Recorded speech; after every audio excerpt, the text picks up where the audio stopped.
Specific heat capacity, इसमें पहला जो टॉपिक है हीट कैपेसिटी। हीट कैपेसिटी का क्या मतलब है? जैसे मान लो कि मैंने तुम्हें बोला कि कोई भी लिक्विड है, मान लो जैसे वाटर ही ले लिया तुमने। अब वाटर को मैंने बोला कि इसका टेम्परेचर मान लो भी नॉर्मल रूम टेम्परेचर पे है, मान लो टेम्परेचर T पे है ये, और मैंने बोला इसका टेम्परेचर आप इंक्रीज़ करिए, T से बढ़ा के मान लीजिए T + delta T. Delta T का मतलब क्या हुआ? जैसे T1 शुरू में टेम्परेचर है, बाद में मैंने T2 कर दिया, ऐसे समझो। ठीक है, तो इसको कैसे करोगे? टेम्परेचर कैसे बढ़ेगा? इसको तुम्हें हीट करना पड़ेगा।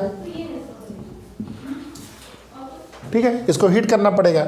तो जो भी तुम इसको हीट करोगे, मान लो इसको जो भी तुम एनर्जी सप्लाई करोगे वो तुमने मान लो डेल्टा क्यू दिया। डेल्टा क्यू जितना देर तुमने गैस बर्न किया उससे क्या होगा? हीट जनरेट होता है, वो हीट ये ट्रांसफ़र कर रहा है। मान लेते हैं for the time being theoretical purpose के लिए कि 100% हीट ट्रांसफ़र हो जा रही है, तो जो भी तुमने हीट जनरेट किया वो हीट इसमें ट्रांसफ़र हो गया। डेल्टा क्यू, डेल्टा क्यू चलते क्या हुआ कि इसमें टेम्परेचर इंक्रीज किया। तो यानी कि जितना हीट सप्लाई करोगे उतना ही तुम्हारा क्या होगा? उतना ही टेम्परेचर राइज करेगा, ऑब्वियस है, हाँ? तो यहाँ से एक कांस्टेंट जो आ गया, इसी को हम लोग क्या बोलते हैं? इसी को हम लोग S बोलते हैं, डेल्टा टी। तो S क्या हो गया? Delta Q by delta T. इसी को हम लोग क्या डिफाइन किया गया सबसे पहले? Heat capacity. ठीक है, लिख लो इसको हीट कैपेसिटी। ठीक है, तो यहाँ का क्या मतलब हुआ कि सपोज डेल्टा टी टेम्परेचर बढ़ाने के लिए डेल्टा क्यू हीट तुमने दिया। जैसे 1 डिग्री के लिए मान लो तुमने 10 जूल दिया, तो 2 डिग्री के लिए तुम्हारा 20, 3 जूल के लिए 30। ठीक है, अब तुमने क्या किया कि सर आपने तो बहुत अच्छा बता दिया मुझे कि 10 जूल से 1 डिग्री बढ़ता है, 20 जूल से 2 डिग्री बढ़ता है। तो एक काम करते हैं, मैं एक ड्रम पानी ले आता हूँ। हाँ, मैंने क्या किया कि आपने हीट कैपेसिटी बता दिया कि 10 जूल 1 डिग्री के लिए सफिशिएंट है, तो खूब बड़ा एक टैंक ले आया मैं, हैं, और इसको मैंने 10 जूल दिया। तो क्या इसका टेम्परेचर 1 डिग्री बढ़ेगा? थोड़ा कम होगा, नहीं बढ़ेगा, नहीं 1 डिग्री नहीं, मतलब बढ़ेगा लेकिन 1 डिग्री नहीं बढ़ेगा। तो यानी कि ये जो हीट कैपेसिटी है बहुत यूजफुल नहीं दिख रहा है मुझे। ठीक है, हीट कैपेसिटी जो हुआ तुम्हारा एक ऐसा टर्म है कि जो हमारे फिजिकल मतलब फिजिक्स में बहुत यूजफुल नहीं हो रहा। क्यों? क्योंकि अलग अलग मास के लिए अलग अलग हीट सप्लाई करना पड़ता है। तो मुझे क्या करना पड़ेगा? इसको एक अलग तरह से डिफाइन करना पड़ेगा। ठीक है, ठीक है, तो इसमें जो S हुआ ये कितना टेम्परेचर के लिए कितना जूल एनर्जी हुआ, बस ये बताता है। जूल पर टेम्परेचर, ये हाँ पर केल्विन, ये बहुत ज़्यादा यूज़फुल नहीं हुआ। तो हमने क्या किया, इसको एक काम और करते हैं, एक नया क्वांटिटी डिफाइन करते हैं, स्मॉल s, और इसको बोलते हैं कैपिटल S/m।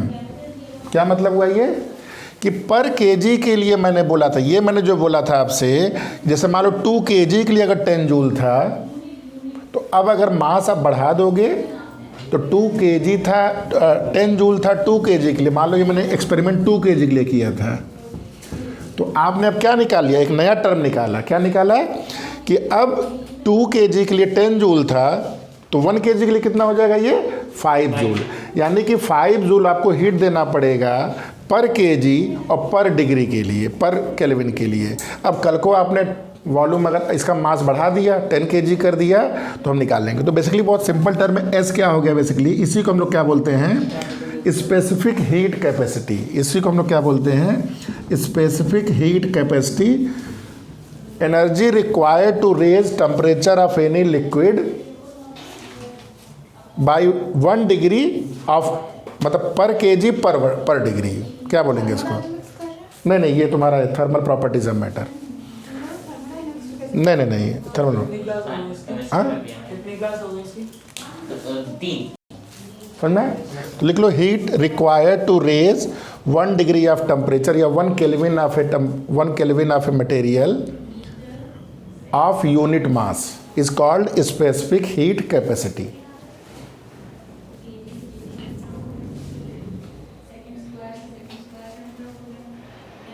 या इस तरह देख लो, एक और लिखा है, अमाउंट ऑफ हीट एब्जॉर्ब्ड और rejected amount of heat absorbed or rejected to change the temperature of unit mass by 1 unit. लिख लो।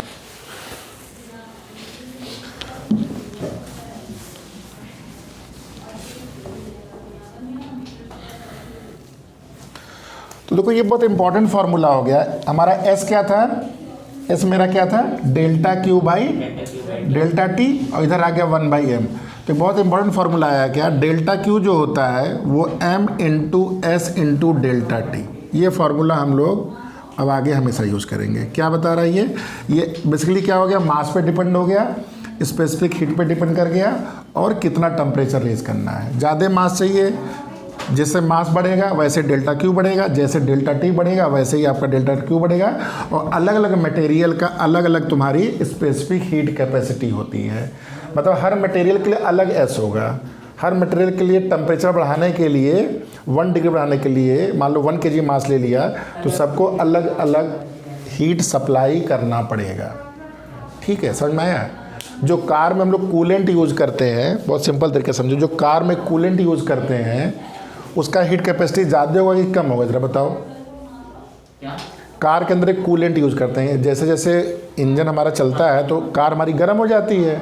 तो अगर तुम कुछ अरेंजमेंट नहीं करोगे तो वो बहुत ही टेम्परेचर हाई हो जाएगा, तुम बैठ नहीं पाओगे कार में, जलने लगेगा एकदम गर्मी से। तो एक कूलेंट यूज़ करते हैं। कूलेंट मतलब नाम से क्या लग रहा है? कूल कर रहा है। तो उसका मैं पूछ रहा हूँ हीट स्पेसिफिक हीट कैपेसिटी ज़्यादा होगा कि कम होगा?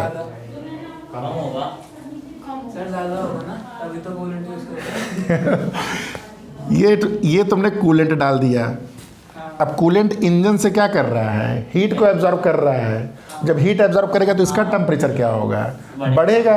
तो क्या चाहोगे, ये थोड़ा हीट में टेम्परेचर बढ़ जाए कि बहुत हीट एब्जॉर्ब करके तब थोड़ा सा टेम्परेचर बढ़े? यानी कि बहुत ज़्यादा जब हीट एब्जॉर्ब करेगा ये, तब जाके बहुत ही कम टेम्परेचर राइज करे। तो इसकी स्पेसिफिक हीट कैपेसिटी क्या होगी? बहुत ही हाई होगी। लिख लो एक नोट करके ये। ठीक है, कोई भी कूलेंट मटेरियल की स्पेसिफिक हीट बहुत हाई होती है। क्यों? क्योंकि 1 डिग्री टेम्परेचर बढ़ने के लिए इसको बहुत ही ज़्यादा हीट की ज़रूरत होती है। इसलिए तुम देखे होगे कि आजकल जब कभी कभी तार ख़राब हो जाती है तो लोग दौड़ के वाटर ले आते हैं, पानी डालते हैं। अभी तो आजकल तो नहीं, आजकल की कार में क्या होता है कि एक अलग तरह का कूलेंट पड़ता है, उसकी हीट कैपेसिटी बहुत ही ज़्यादा होती है। लेकिन पहले क्या था कि अक्सर देखा जाता था कि कार में हम लोग या कहीं भी जीप खराब हो गई तो उसमें पानी डाल रहे हैं, क्योंकि पानी की जो हीट कैपेसिटी है वो भी सफिशिएंटली हाई होती है। ठीक है, और पानी सबसे नॉर्मली और चीपली अवेलेबल होता है। ठीक है, ये समझ में आ गया? तो यहाँ पे देखो क्या चीज़ तुमने देखा, ये जो हीट कैपेसिटी आया, जो एस आया, इसको क्या बोला गया? Delta Q divide by M into delta T, यही बोला गया। अब क्या 1 kg वाटर का मास, 1 kg अगर मैं वाटर लूँ और 1 kg कोई और मटेरियल लूँ तो क्या सबको बराबर हीट देना पड़ेगा कि अलग अलग हीट देना पड़ेगा? क्योंकि ये अलग अलग प्रॉपर्टी होती है। ठीक है, अलग अलग मटेरियल के लिए अलग अलग स्पेसिफिक हीट कैपेसिटी होती है। तो तुम्हें सब में अलग अलग तुम्हें हीट सप्लाई करनी पड़ेगी। ठीक है, तो इसलिए इसको स्मॉल एस लिखते हैं। ये तुम्हारा पर केजी के लिए डिफाइन किया गया है। अब तुम लोग एक टर्म मोल जानते होगे। अगर पर केजी की बजाय मैं यहाँ वर्ड यूज़ कर दूँ to raise the temperature of any liquid या any body by 1 degree of 1 unit mass, नहीं 1 मोल, तो इसको हम लोग नया टर्म डिफाइन करेंगे। इसको हम लोग क्या बोलते हैं? Molar heat capacity. 1 मोल क्वांटिटी का जो भी 1 degree temperature, 1 kelvin temperature increase करने के लिए जो भी हीट सप्लाई की जाती है उसको हम लोग क्या बोलते हैं? हाँ, मोलर हीट लिख लो, मोलर स्पेसिफिक हीट कैपेसिटी। और यहाँ पे m की जगह म्यू लिखते हैं। m की जगह हम क्या लिखते हैं? म्यू लिखते हैं। तो इसका यूनिट क्या हो जाएगा? जूल। देखो, जूल पर मोल पर केल्विन। और इसका क्या था? यहाँ भी लिख लेना। इसका क्या था? स्मॉल इसका जूल पर केजी पर केल्विन। ठीक है, जूल पर मोल। 1 मोल सब्सटेंस का 1 डिग्री टेम्परेचर रेज कर 1 केल्विन टेम्परेचर रेज करने के लिए जो भी हीट रिक्वायर्ड होती है that is called molar specific heat capacity. ठीक है, है। ये बहुत ही इंपॉर्टेंट कॉन्सेप्ट है क्योंकि इसको मोल से डिफाइन किया गया है। अब लिख low molar heat capacity of gas, molar heat capacity of gas. देखो गैस के केस में क्यों अलग हम लोग बात करने जा रहे हैं, क्योंकि गैस में देखो सॉलिड और लिक्विड में कोई टेंशन नहीं, क्योंकि सॉलिड और लिक्विड में जब भी तुम किसी चीज़ को हीट करते हो तो वो हीट अपना लेता जाता है और टेम्परेचर बढ़ाता जाता है, ठीक है। लेकिन गैस में ऐसा नहीं होता। क्यों? क्योंकि गैस में अगर आप किसी भी गैस को हीट करोगे, अब इसको अगर आपने हीट करना शुरू किया है, मान लो तुमने 1 मोल गैस लिया है और तुम्हें मान लेते हैं 1 केल्विन टेम्परेचर इंक्रीज करना है, ठीक है। तो तुम इसको हीट सप्लाई शुरू करोगे, तो जो भी तुम हीट सप्लाई करोगे तो 1 मोल का अगर 1 केल्विन जब भी टेम्परेचर बढ़ेगा तो तुम बोलोगे इसकी स्पेसिफिक हीट कैपेसिटी है। लेकिन गैस के केस में जो ये गैस होता है ये 2 तरह से तुम्हारा हीट सप्लाई कर सकते हो। एक तो जैसे अगर तुम इसको पिस्टन को मैंने फिक्स कर दिया, मान लो फिक्स करने का मतलब कि इसका वॉल्यूम मैं चेंज नहीं करने को अलाउ कर रहा हूँ, तो जैसे जैसे इसको हीट करोगे तो गैस इक्वेशन से इसका प्रेशर क्या होता जाएगा, बढ़ता जाएगा। PV = nRT फार्मूले से जैसे जैसे टेम्परेचर बढ़ेगा, ये तो है PV = nRT, तो जैसे जैसे आपका टेम्परेचर बढ़ेगा, ये आपने कांस्टेंट कर दिया, ये यूनिवर्सल कांस्टेंट हो गया, ये आपने कांस्टेंट ले लिया, तो P क्या होगा, बढ़ता जाएगा। यानी कि जब तुमने वॉल्यूम को फिक्स कर दिया है, वॉल्यूम को फिक्स कर दिया है, तो तब जब तुम जो हीट सप्लाई करते हो तो उसको अलग नाम दिया गया, उसको हम लोग CP बोलते हैं। नहीं, वॉल्यूम तुम्हारा कांस्टेंट है, CV बोलते हैं। तो कांस्टेंट वॉल्यूम पे जो भी हीट सप्लाई की जाती है उसको हम लोग क्या बोलते हैं, molar heat capacity at constant volume, ठीक है। तो इसको लिख low molar heat capacity at constant volume, ठीक है। इसको बोला गया CV। ऐसे ही तुमने क्या किया, अब इसको तुमने क्या किया, एक्सपैंड करने के लिए फ्री कर दिया है।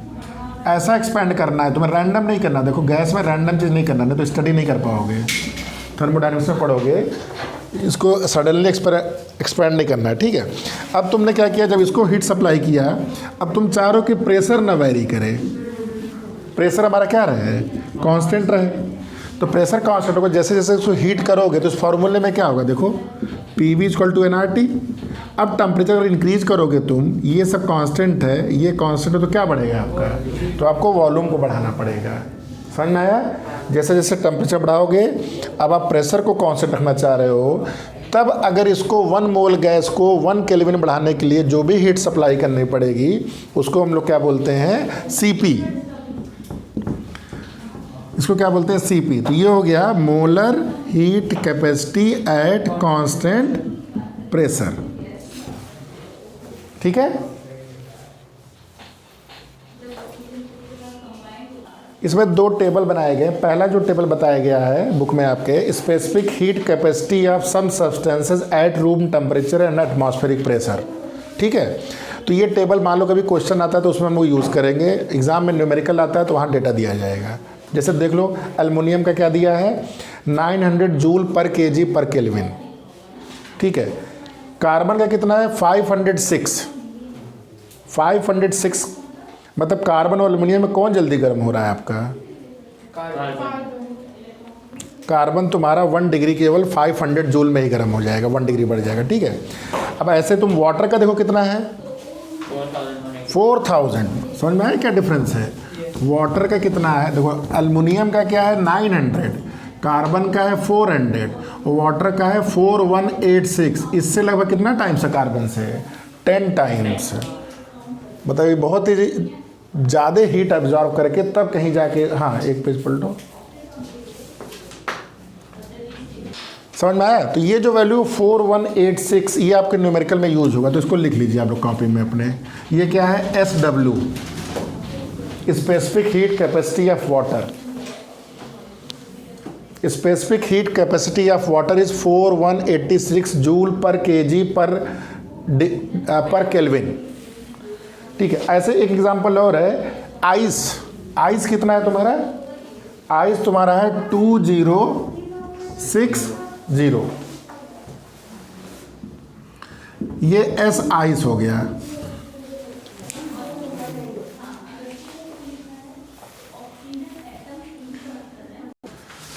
ये समझ में आ गया दो value, S specific heat of ice और स्पेसिफिक हीट ऑफ वाटर। ठीक है। अच्छा, नीचे को टेबल दिया जो गैसेस के बारे में दिखा रहा है। देखो सबसे पहले हीलियम का दिया है, हीलियम दिया है,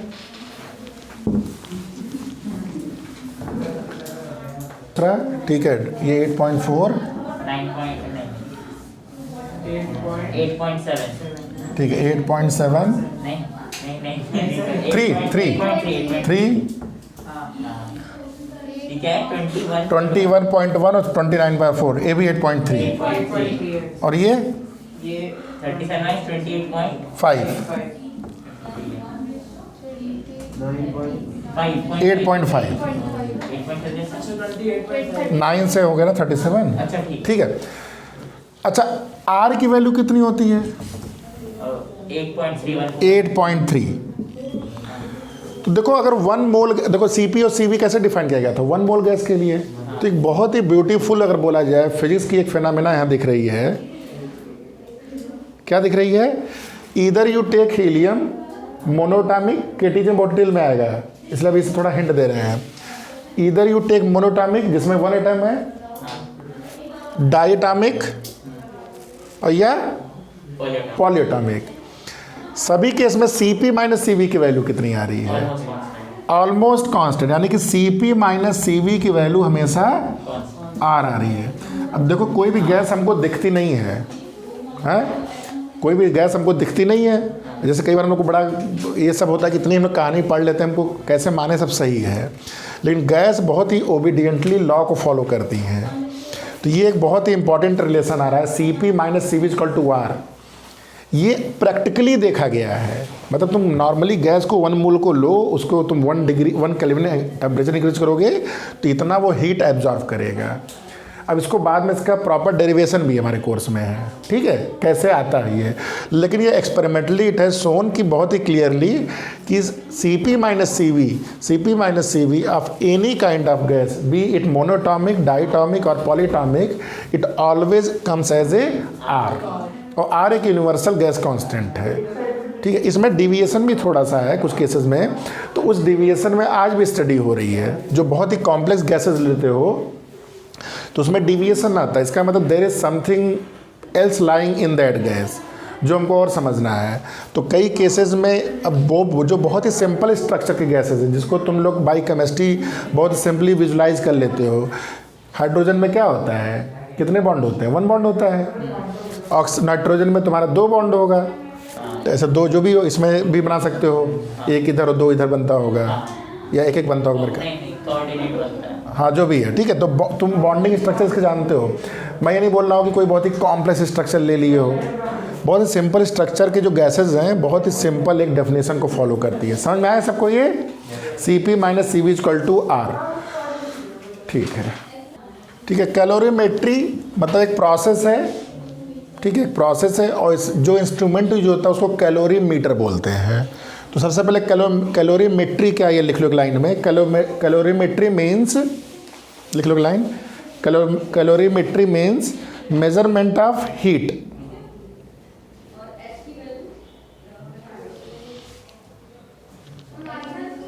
calorimetry means measurement of heat. अब कैसे करते हैं ये? इसके लिए जो बस मेजरमेंट ऑफ हीट को मेज़र करते हैं। अब कैसे मेज़र करते हैं ये देखो, एक इंस्ट्रूमेंट होता है कैलोरीमीटर, बहुत ही सिंपल लैब में एक्सपेरिमेंट, बहुत ही सिंपल इंस्ट्रूमेंट होता है। एक ऐसे बॉक्स होता है तुम्हारा, ठीक है, इसको कैलोरीमीटर बोलते हैं। ये बॉक्स होता है, ये बॉक्स जैसे नॉर्मल तुम देखो कभी भी थर्मस में हम लोग पानी वानी रखते हैं तो क्या होता है, ये मान लो चाय रख के ले आए, 1 घंटे बाद निकाले तो क्या होता है, वो ठंडा हो जाता है। लेकिन आजकल कुछ ऐसे भी फ्लास्क आते हैं जिसमें अगर चाय रख दोगे तो क्या होती है, बहुत देर तक गर्म रहती है। तो कैसे रहती है वो? तो इसको यानी कि मतलब क्या हम लोग कर रहे हैं कि अंदर जब गर्म चाय पहुंच गई इसके, तो हम लोग इसके अंदर की हीट को बाहर नहीं जाने देते हैं। यही तो तरीका हुआ। मतलब इसको हम लोग क्या करेंगे, किसी तरह इंसुलेट करते हैं। तो ये कैलोरीमेट्री भी सिंपल वही चीज़ है जैसे नॉर्मल आज के ज़माने में फ्लास्क होता है, वही चीज़ है, ठीक है। अब फ्लास्क अगर कोई चीज़ है, अब इसके ऊपर हम लोग क्या है, इसको बंद कर देते हैं, जैसे भी सील कर देते हैं।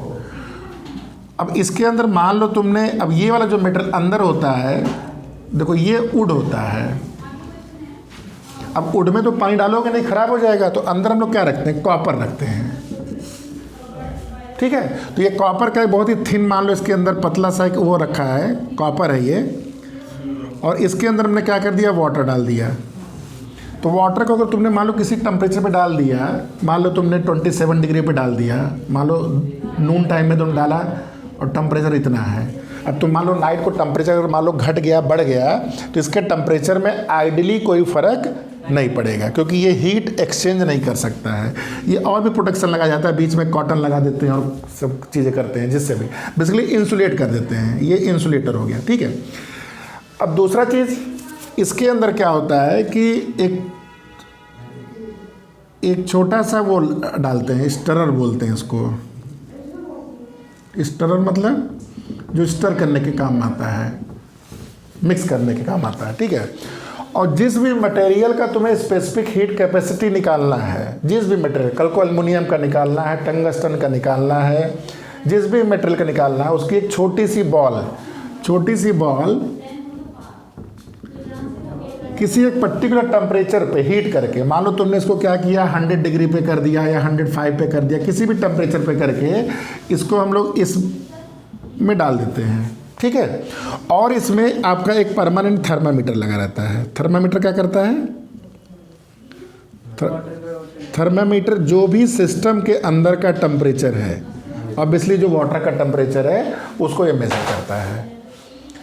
तो कैलोरीमेट्री काम क्या किया, तुमने क्या किया, सबसे पहले कुछ वाटर डाल दिया, जो भी देखो सबसे पहले खाली कैलोरीमीटर का तुमने वेट ले लिया, मान लो लैब में, मान लो इसका वेट जो भी आया 200 ग्राम। अब तुमने इसमें वाटर डाल दिया,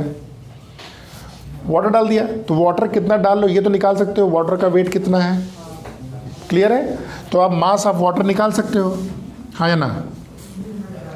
अब आपने क्या किया, थर्मामीटर से इसका क्या निकाल लिया, टेम्परेचर ऑफ वाटर निकाल लिया, ठीक है। यहाँ तक क्लियर, आपका इनिशियल सेटअप हो गया। अब जिस भी मटेरियल का आपको इस मेथड से आपको स्पेसिफिक हीट कैपेसिटी या कोई भी चीज़ निकालनी है, आपने क्या किया, उसको एक पर्टिकुलर टेम्परेचर पे रख कर और उसको इसमें ड्रॉप कर दिया। तो जब ड्रॉप करोगे तो क्या होगा, जब 105 डिग्री का कोई मटेरियल इसके अंदर आएगा तो पूरे देखो इसमें क्या होगा, इसका टेम्परेचर गिरेगा, 105 से नीचे आएगा और वाटर का टेम्परेचर बढ़ेगा। इसका मतलब क्या होगा, इस पूरे सिस्टम में एक मतलब हीट एक्सचेंज हो रही है, एक्सचेंज ऑफ हीट हो रही है। एक बॉडी हीट सप्लाई कर रही है, तो हीट सप्लाई कर रही है, कौन सप्लाई कर रहा है, जो बॉल है, ठीक है। और हीट रिसीव कौन कर रहा है, बस नहीं, वाटर प्लस कॉपर, ठीक है। तो यानी कि इसका टेम्परेचर बॉल का डाउन जाएगा और इसका टेम्परेचर अप जाएगा। तो ये कितना हीट रिलीज करेगा, हीट सप्लाई या हीट रिलीज लिख लो यहाँ पे, हीट रिलीज कितना हीट रिलीज करेगा, ये पहले समझ लो मिनट, कितना हीट रिलीज करेगा, मास ऑफ किसका, बॉल का मास कितना। देखो ये इसको मैं अगर डेल्टा क्यू लिखता हूँ, डेल्टा क्यू सप्लाई, और ये मैं लिखता हूँ डेल्टा क्यू मान लो रिसीव, तो ऑब्वियसली डेल्टा क्यू जो सप्लाई होगा और डेल्टा क्यू जो रिसीव होगा, दोनों आपस में क्या होगा, सेम होगा। जितना ये हीट सप्लाई करेगा उतना ही रिसीव करेगा। सप्लायर कौन बैठा है, केवल आपका बॉल है, M S into delta T, M B mass of ball, S of B into delta T. Delta T का मतलब क्या हुआ यहाँ पे, मान लो शुरू में टेम्परेचर इसको मैं T1 लिख दूँ और इसका टेम्परेचर इनिशियली वाटर का इसको T लिख दूँ और इक्विलिब्रियम में टेम्परेचर कुछ और आएगा। तो यहाँ पे क्या होगा, डेल्टा टी का मतलब क्या हुआ, ये कौन सा चेंज, T1 से जो इक्विलिब्रियम टेम्परेचर में आएगा। तो डेल्टा टी का मतलब क्या हुआ यहाँ पे, ये डेल्टा टी का मतलब क्या हुआ, T1 माइनस टी इक्विलिब्रियम, ये समझ में आया? हाँ भाई, इसका इनिशियल टेम्परेचर है हाँ भाई, 105.27 पे नहीं आएगा, 105 नीचे आएगा और 27 ऊपर जाएगा, तो कहीं एक बीच में जाकर सेटल करेगा टेम्परेचर, तो T1 और T दोनों सेम हो। दोनों सेटल करेगा। T1 तुम्हारा नीचे आएगा हाँ टी इक्विलिब्रियम पे, और ये टी आपका ऊपर जाएगा। अच्छा ठीक तो है। इसके लिए डेल्टा टी क्या हो गया? T1 minus T equilibrium. और ठीक है, ये समझ में आ गया। तो यहाँ हो गया आपका MB SB T1 minus TEQ। अच्छा, रिसीव में क्या क्या रहेगा? रिसीव में दो बॉडी रिसीव कर रही है, तो वाटर रिसीव कर रही है और एक कॉपर रिसीव कर रही है। वाटर कितना हो गया? Mass of water S of water into delta T. कौन सा delta T? Equilibrium minus T1 plus T equilibrium minus equilibrium का ये मतलब नहीं कि जस्ट इसका मिड टेम्परेचर ले लोगे, नहीं, मतलब जिस पे दो ये बात बता दे रहा हूँ। हाँ, वो सेटल करेगा, वो आप मेज़र करोगे, वो हर उसके लिए वो हर वेट के लिए कितना आप वाटर ले रहे हो उस पर डिपेंड करेगा। ठीक है, मीटर में इक्विलिब्रियम से आएगा ना। हाँ, थर्मोमीटर में आएगा। ठीक है, और दूसरा क्या आ गया? Mass of copper T equilibrium minus. तो ये आप फार्मूला लिख लीजिए, और इसी फार्मूले पे एक न्यूमेरिकल हम लोग करते हैं, उसको लिख लीजिए पहले। समझ में आया सबको ये? Yes sir. सपोज तुम्हारे पास कुछ आइस है, मान लो आइस है, ठीक है, और हम लोग आइसोलेटेड सिस्टम की बात कर रहे हैं। आइसोलेटेड सिस्टम मतलब हीट ट्रांसफ़र नहीं हो रहा है, जब तक मैं हीट नहीं दूंगा तब तक हीट नहीं मिलेगा इसको। ठीक है, तो मान लेते हैं ये, जैसे एग्जांपल ले लो, मान लेते हैं ये टेम्परेचर भी -10 डिग्री सेंटीग्रेड पे, तुम लोग जानते हो ये 0 डिग्री पे फ्रीज होता है। तो अब तुमने जब हीट सप्लाई शुरू शुरू किया तो धीरे धीरे क्या होगा, इसका टेम्परेचर क्या होगा? बढ़ेगा। तो -10 से क्या होगा? -20 -5। ठीक है, तो -10 से ये तुम्हारा नेक्स्ट मान लो -5, तुमने कुछ हीट दिया, फिर -5 से ये क्या हुआ है? -1, और फिर तुम्हारा ये 0 डिग्री। तो 0 डिग्री जब हुआ तब ये कैसे दिखेगा? आइस दिखेगा कि वाटर दिखेगा? Melting ice. हाँ मतलब वाटर भी होगा, आइस भी होगा। हैं? वाटर भी होगा, आइस। अच्छा ठीक है, तो थोड़ा सा आइस हम कम कर देते हैं। ठीक है, थोड़ा सा आइस हम कम कर देते हैं, और ये आइस है, और ये तुम्हारा क्या हुआ? थोड़ा सा वाटर हो गया। बहुत अच्छा। तो अभी सिस्टम का टेम्परेचर कितना है? 0। थोड़ा सा और हीट दिए तो अब टेम्परेचर क्या होगा? इंक्रीज। नहीं, टेम्परेचर कांस्टेंट रहेगा क्योंकि उसकी स्टेट चेंज करने में लग जाएगा थोड़ा। नहीं, बस आई याद आ गया मेरे को। अब तुमने क्या किया? थोड़ा सा हीट और सप्लाई किया, तो क्या 1 डिग्री हो जाएगा ये? पूरा वाटर में कन्वर्ट नहीं होगा तब तक। तो अभी ये आइस कितने डिग्री पे है? 0। ये वाटर कितने डिग्री पे है? 0। समझ में आया? हाँ। आइस भी 0 डिग्री पे है, वाटर भी 0 डिग्री पे है।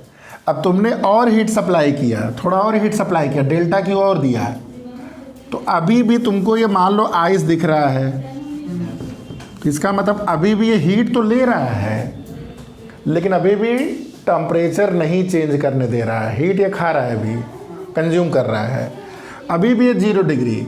तो शुरू में तो ये 0 डिग्री क्या है? आइस है। नेक्स्ट स्टेज में क्या दिया? आइस प्लस वाटर दिखा, और लास्ट में ये बहुत ही छोटा सा आइस बचा, तो अभी भी कितना है? 0। अभी भी 0 डिग्री है। जब तक टोटली कन्वर्ट। और एक समय ऐसा हो कि लास्ट जो भी इसका सिंगल जो मॉलिक्यूल है वो तिन्नीधारी है। ठीक है, ये तुम्हारा 0 डिग्री में कन्वर्ट हो गया, और ये क्या बन गया? अब वाटर। लेकिन अभी भी टेम्परेचर नहीं बढ़ा। अब इसके बाद हीट अगर देना शुरू करोगे तो ये अब बढ़ना शुरू करेगा। क्लियर है? तो ये बढ़ते बढ़ते मान लेते हैं 1 डिग्री पहुंच गया। फिर अब तुम क्या करते गए? फिर से इसको हीट सप्लाई करते गए, तो 1 डिग्री 10 डिग्री ऐसे बढ़ते बढ़ते 100 डिग्री तक। अब 100 में रहेगा जब तक वो पूरा। अब ये नहीं कि फ्लैश ऑफ सेकंड में वाटर 100 डिग्री पहुंचा और गायब हो जाएगा। नहीं, जैसे आइस हुआ है वैसे। तो धीरे धीरे ये हीट लेता रहेगा और टेम्परेचर 100 मेंटेन करता रहेगा, और जब तक इसके अंदर एक ड्रॉप भी वाटर है तब तक ये टेम्परेचर 100 रहेगा। उसके बाद ये जो सिस्टम में गैस बन गई है, जो वेपर बन गया है, अब इसका टेम्परेचर 100 के ऊपर इंक्रीज करेगा और हीट अगर सप्लाई करोगे। ये समझ में आ गया? तो कहने का मतलब, अगर मैं ग्राफिकल टर्म में तुम्हें समझाऊँ इसको, ग्राफिकल टर्म में, ठीक है, तो इधर तुमने टाइम मैंने दे दिया, टाइम, ठीक है, टाइम, और इधर मैंने टेम्परेचर दे दिया, ठीक है, टेम्परेचर डिग्री सेंटीग्रेड। तो शुरू में हमने क्या किया, कांस्टेंट, फिर बढ़ेगा कांस्टेंट। तो शुरू में क्या हुआ, ये पोर्शन में बढ़ता गया टेम्परेचर, फिर हाँ काइंड ऑफ, फिर क्या हो गया, रुक गया ये। तो ये कौन सा पोर्शन है अभी, आइस से वाटर में कन्वर्जन हो रहा है अभी, इस टाइम से आइस से वाटर में, ठीक है, आइस से वाटर। फिर क्या हुआ, तो यहाँ पे क्या, ये आइस है, आइस से वाटर, और ये क्या हुआ, वाटर हुआ, और फिर क्या हुआ, ये वाटर से वेपर हुआ, और फिर वेपर का टेम्परेचर। तो इसको बना लीजिए आप लोग, ठीक है। ये चेंज ऑफ स्टेट यही हो रहा है कि जब स्टेट चेंज हो रहा है तो उस समय हीट ये एब्जॉर्व कर रहा है। ऐसे यहाँ पे जब हीट तुम्हारा, जब भी स्टेट चेंज हो रहा है तब भी ये हीट आपका एब्जॉर्व कर रहा है। सबसे पहला ये ग्राफ बना लीजिए। देखो कुछ टर्मिनोलॉजी यहाँ तुम्हें समझनी है। सबसे पहला जो टर्मिनोलॉजी है उसको मेल्टिंग बोलते हैं। अगर आता है तो बताइए मेल्टिंग क्या होती है। मेल्टिंग, कुछ टर्मिनोलॉजी, सम टर्मिनोलॉजीज। मेल्टिंग क्या होती है, change of state from solid to water, solid to liquid. Fusion, liquid to solid, हाँ लिख लो, सही है, सॉलिड टू लिक्विड मेल्टिंग हो रहा है, लिक्विड टू सॉलिड फ्यूजन हो रहा है।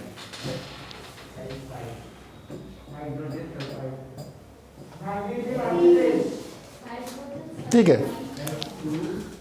नॉर्मल मेल्टिंग पॉइंट,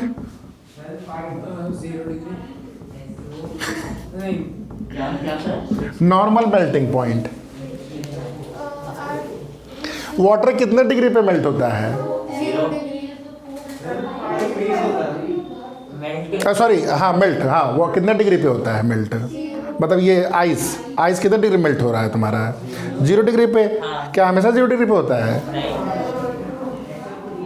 अगर वो प्योर वाटर हो तभी 0 पे होगा, वरना तो थोड़ा ऊपर नीचे होगा। हाँ मतलब इम्प्योरिटी से भी चेंज होता है, और प्रेशर भी अगर डिफरेंट कर दोगे ना तो अलग अलग मेल्टिंग पॉइंट होगा। इसलिए सुनते होगे ना कि जब हम लोग उस पर जाते हैं, हाँ मेल्टिंग पॉइंट बेसिकली चेंज होता है, अभी बताना चाह रहे हैं। नॉर्मल मेल्टिंग पॉइंट मतलब क्या हुआ, एट एस टी पी जो मेल्टिंग पॉइंट होता है किसी मटेरियल का, उसको क्या बोलते हैं, लिख लो, normal melting point. Standard pressure, at standard atmospheric pressure, at standard atmospheric pressure, मतलब 1 atm पे जो तुम्हारा मेल्टिंग पॉइंट होगा उसको हम लोग बोलेंगे नॉर्मल मेल्टिंग पॉइंट। ठीक है। Fourth terminology regelation, liquid to solid. Water से अगर आइस बन रहा है, जब हम लोग आइसक्रीम बनाते हैं, ठीक है, रेलिगेशन क्या होता है, रेलिगेशन बहुत ही इंपॉर्टेंट फिनोमेना है। अगर रेलिगेशन नहीं होगा तो हम लोग किसी भी हिल पॉइंट पे जाके जो स्कीइंग करते हैं उसका मज़ा नहीं ले पाएंगे। पाउडर। देखो रेलिगेशन क्या है, बहुत सिंपल सा एक्सपेरिमेंट देखो। मान लो तुमने एक आइस का ब्लॉक लिया है, ठीक है, एक आइस का ब्लॉक लिया, ध्यान से समझना, रेलिगेशन को बताना है। अब तुमने क्या किया, ये आइस का ब्लॉक है, ठीक है, ये 3D फिगर है, समझो ऐसे करके, अगर बन पा रहा तो देखो समझ में आया, 3D। हाँ, अब तुमने क्या किया, इसके ऊपर से एक वायर पास किया, और ये वायर ऐसे पास होते हुए, और तुमने क्या किया, 1 kg का वेट इधर, 1 kg का वेट इधर, तो ये बीच में से धीरे धीरे धीरे काटते हुए पास हो जाएगा। लेकिन ये आइस क्यूब, ये सोचो कि 2 पार्ट में हो जाएगा, ऐसा नहीं होगा। मैजिक हुआ कि नहीं? हाँ। ये आपका धीरे धीरे नीचे चला जाएगा, देखा भी है तो। ठीक है, नीचे चला जाएगा। लेकिन तुम सोचोगे ये इसको काटते हुए जा रहा है, इसको 2 पार्ट में डिवाइड कर रहा है, कट कर रहा है, ऐसा नहीं होगा। ये सिंपली क्या होता जाएगा, पास करते हुए निकल जाएगा। तो हो क्या रहा है यहाँ पे, सपोज सिस्टम में तुमने कोई भी चेंज नहीं किया है, ये प्रैक्टिकली कर सकते हो। तो जब आप वेट डाल रहे हो तो वेट डालने से क्या होता है, ये जो आइस का मॉलिक्यूल है इसके ऊपर अगर तुमने जो भी थ्रेड डाला है, इसके चलते इस पर प्रेशर लगता है।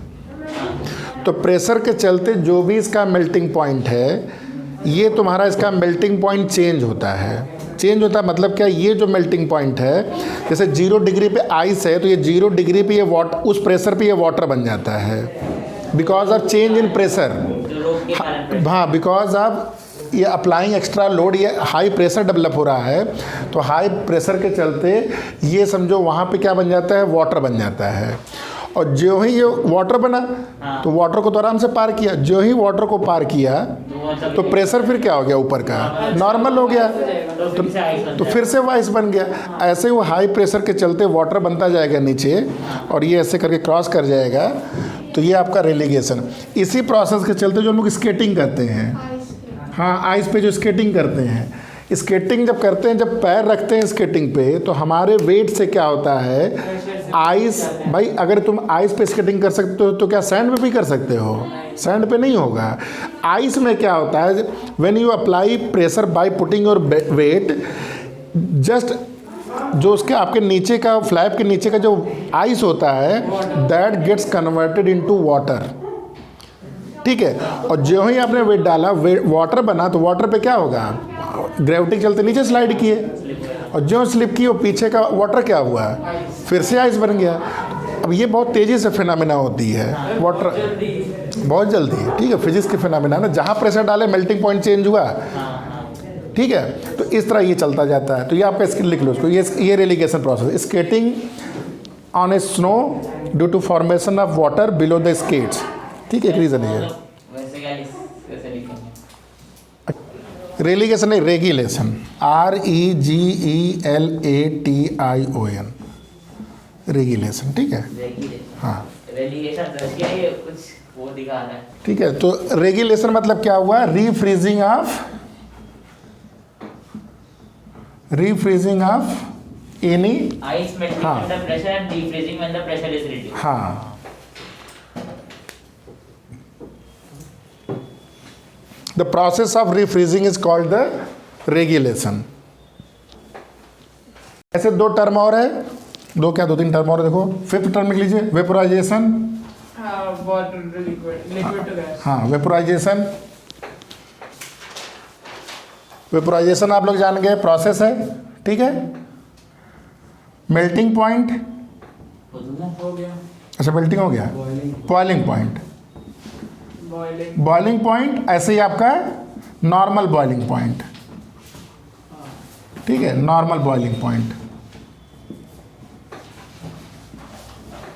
मेल्टिंग पॉइंट, बॉइलिंग पॉइंट जिस टेम्परेचर पे बॉयल करता है। नॉर्मल बॉइलिंग पॉइंट मतलब क्या हुआ, स्टैंडर्ड प्रेशर पे जब जो भी बॉइलिंग पॉइंट होता है उसको हम लोग नॉर्मल बॉइलिंग पॉइंट बोलते हैं। और एक लास्ट प्रोसेस होता है, इसको जानते होगे तुम लोग, पढ़े होगे लोअर क्लास में, सब्लिमेशन।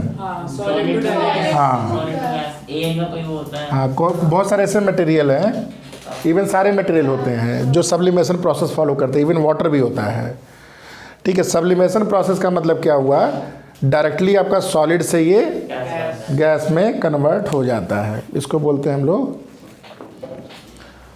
सब्लिमेशन।